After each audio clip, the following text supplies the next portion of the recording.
Sebagai orang Sulawesi, kita tentu tahu kalau di pulau ini ada sebuah naskah kuno yang sangat panjang.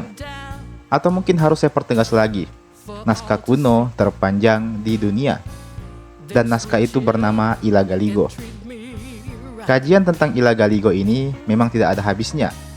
Selain bahasan tentang jumlah lembar halamannya yang mengalahkan jumlah halaman Mahabharata, kajian mengenai alur cerita yang disajikan dalam naskah ini juga menarik untuk kita kaji. Dan di video kali ini, mari kita membandingkan alur cerita pada naskah Ilagaligo dengan naskah kuno dari Yunani dan juga India. Sebagai perwakilan India, tentu saja kita ambil naskah Mahabharata. Sedang untuk Yunani, kita mengambil naskah Odysseus dan Iliad. Kira-kira mereka ini punya kemiripan atau tidak?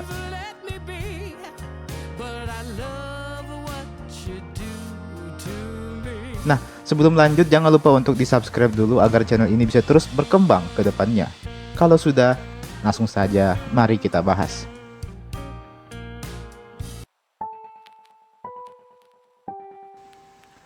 Tahukah kalian kalau ternyata naskah Ilagaligo, Mahabharata, Odysseus, dan juga Iliad ini memiliki banyak kesamaan, utamanya dari segi konsep cerita, konsep dunia, tokoh-tokohnya, hingga makna atau esensi ceritanya. Nah, mari kita bahas satu-satu ya. Yang pertama, mereka sama-sama menggunakan konsep dunia manusia dan juga dunia dewa. Pada naskah Ilagaligo digambarkan kalau dunia ini terbagi tiga. Ada dunia atas atau kerajaan langit, dunia tengah atau kerajaan bumi, dan dunia bawah atau kerajaan pertiwi. Di mana dunia atas dan dunia bawah ini katanya dihuni oleh para dewa, sedangkan manusia tinggal di dunia bagian tengahnya. Dalam naskah Iliad dan Odysseus, mereka juga menceritakan konsep dunia dewa dan dunia manusia, di mana para dewa seperti Zeus, Athena, dan Poseidon berada di dunia di atas atau di wilayah yang bernama Gunung Olympus. Dan ada dunia bawah atau alam orang mati yang mereka sebut dengan istilah Hades. Sedangkan manusia lagi-lagi di tengah-tengahnya. Kemudian, kalau Mahabharata itu menggambarkan kalau dunia terbagi tiga juga. Dunia para dewa di bagian atas, dunia manusia ya di tengah-tengahnya, dan dunia bawah atau alam roh. Kok bisa semirip itu ya?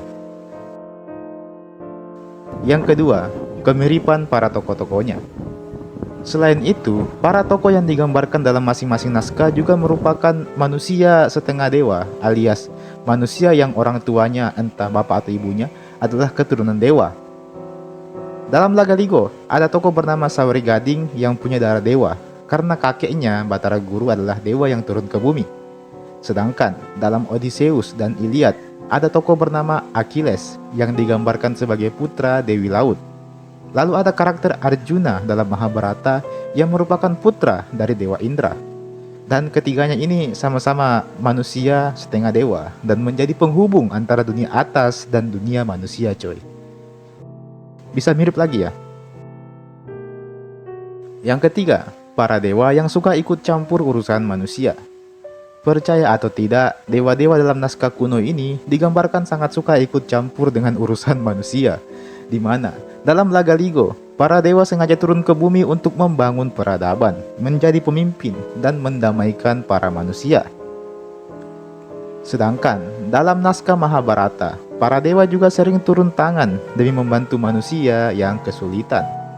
Lalu dalam naskah Iliad, para dewa di sini memiliki tugas untuk mengatur jalannya perang dan menentukan siapa yang bakal menang.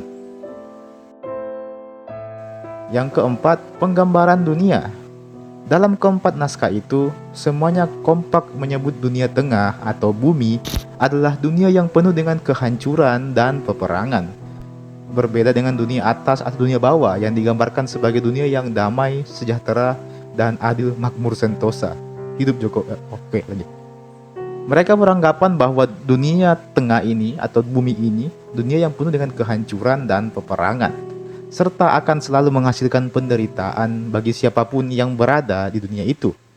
Itulah mengapa para dewa mau tidak mau harus sesekali turun tangan demi membantu perdamaian di muka bumi ini. Yang kelima, esensi atau makna cerita. Secara esensi atau makna cerita, semuanya juga mengarah kepada hal yang sama, yaitu perdamaian, keteraturan, dan penerimaan pada nasib. Di Lagaligo, para dewa ditugaskan untuk mengatur bumi, menjadi raja, dan membawa perdamaian. Ketika tugas tersebut telah selesai, maka dewa yang turun ke bumi ini boleh kembali ke dunia atas sebagai rakyat biasa. Dalam Mahabharata, konsep ceritanya berputar pada moral dan keteraturan alam semesta, di mana ada keseimbangan antara kejahatan dan kebaikan. Keduanya akan selalu ada, dan itulah mengapa harus diseimbangkan. Kalau seimbang, maka bumi akan damai. Sedangkan dalam Iliad dan Odysseus, mereka memang lebih menonjolkan kehendak para dewa, seolah-olah dewa lah yang berkuasa dan mengatur semuanya. Ya, meskipun beberapa dewanya juga ada yang nyeleneh, namun nyatanya semuanya menginginkan satu hal yang sama, yaitu perdamaian.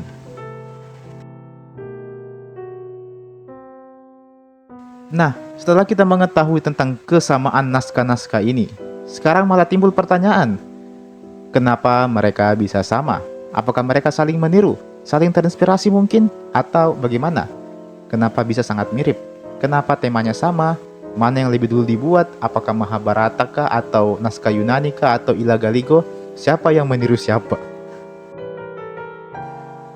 Jika dibandingkan berdasarkan perkiraan waktu penyusunan atau pembentukan transisi naskahnya, urutannya adalah sebagai berikut.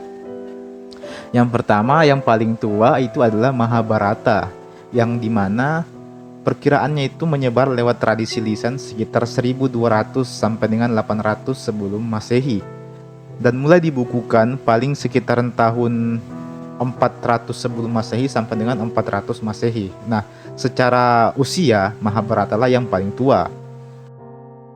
Kemudian yang tertua kedua yaitu Iliad yang ditulis sekitar abad ke-8 sebelum Masehi.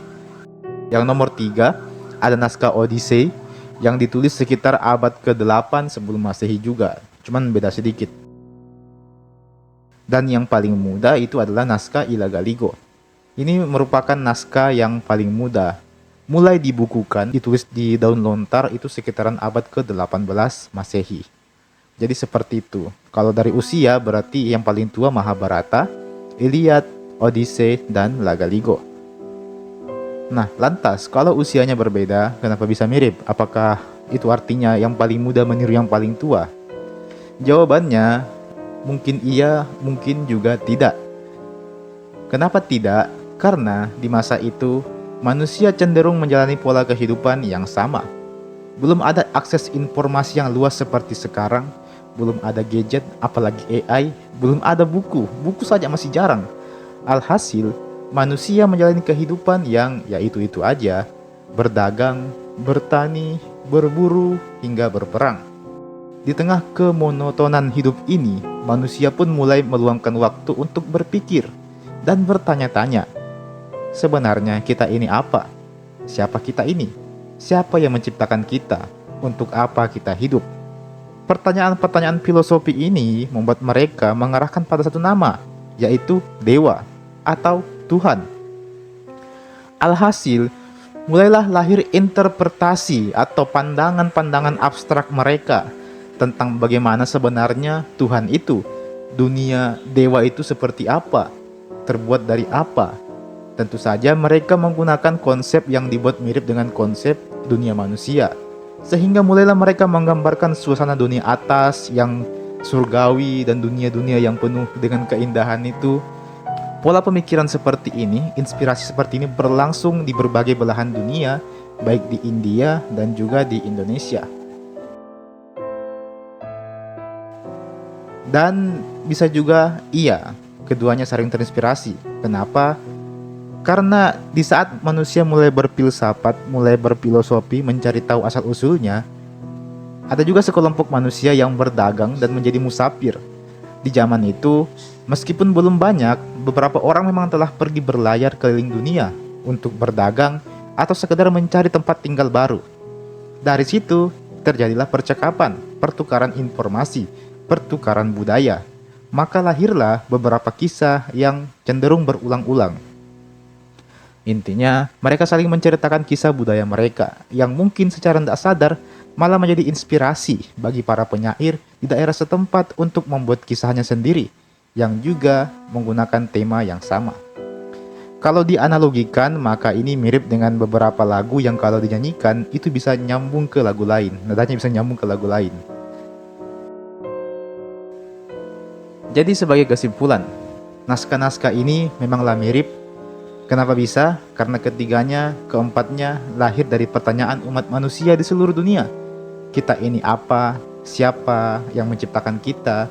Kalau ada dewa, bagaimana rupa dan kehidupannya? Lalu di saat yang sama, perdagangan dan diskusi terus terjadi antara bangsa-bangsa yang berlayar ke berbagai tempat. Sehingga dari sini mereka saling melahirkan gagasan atau pandangan yang sama dan saling terinspirasi. Oke, sekian dulu bahasan pada hari ini. Kalau kalian suka, like saja video ini. Boleh juga di-share ini video dan di-subscribe pastinya. Kalau mau kenal lebih dekat, bisa klik tombol gabung atau join. Terima kasih dan sampai jumpa di next video.